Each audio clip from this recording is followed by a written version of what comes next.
صدر علی وقار سامعین اکرام السلام علیکم۔ آج میری تقریر کا عنوان کچھ ایسا ہے کہ مجھے یقین ہے تقریر کے اختتام تک یہاں موجود ہر شخص کی آنکھیں پورنم ہوں گی اور دماغ کے پردے میں پرانا وقت فلم کی طرح دوڑے گا۔ دوستو، اسکول کا آخری دن متعدد کیفیت کے حامل ہوتا ہے۔ اس دن سخت بندشوں میں جکڑی ہوئی روٹین اور پڑھائی سے آزادی بھی ملتی ہے، جبکہ کئی سال وہاں گزارنے کے بعد وہاں سے جاتے ہوئے دل اداس بھی ہوتا ہے۔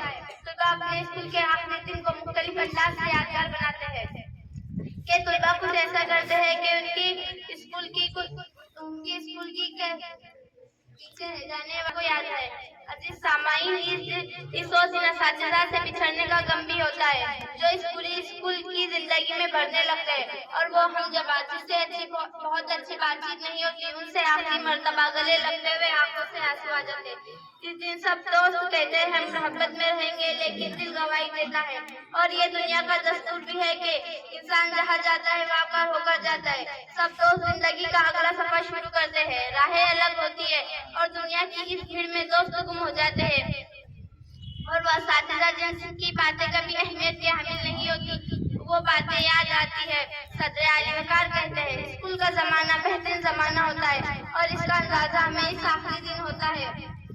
اس دن کی مناسبت سے کسی شاعر کے کچھ اشعار عرض کرنا چاہوں گی۔ بڑے اتاولے تھے جانے کو زندگی کا اگلا پڑاؤ پانے کو، پر نہ جانے کیوں آج خیال آتا ہے وقت کو روکنے کا جی چاہتا ہے۔ جن باتوں کو لے کر روتے تھے آج ان باتوں پر ہنسی آتی ہے، نہ جانے کیوں ان پلوں کی بہت یاد ستاتی ہے۔ اس دن تمام طلباء اپنے دلوں کی باتیں کرتے ہیں، کیوں نہ کہ انہیں علم ہوتا ہے کہ یہ موقع شاید دوبارہ ملے، کہیں انہیں کئی ہزاروں باتیں ہوں گی، نہ بھولنے والی کچھ یادیں ہوں گی۔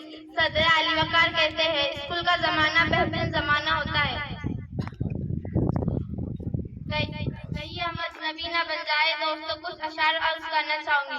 بس ایک بات سے ڈر لگتا ہے دوستوں، کہیں ہم اجنبی نہ بن جائے دوستوں، زندگی کے رنگ میں کہیں دوستی کا رنگ پھیکا نہ پڑ جائے، کہیں ایسا نہ ہو دوسرے رشتوں کی بھیڑ میں دوستی دم توڑ جائے، زندگی میں ملنے کی فریاد کرتے رہنا دوستوں۔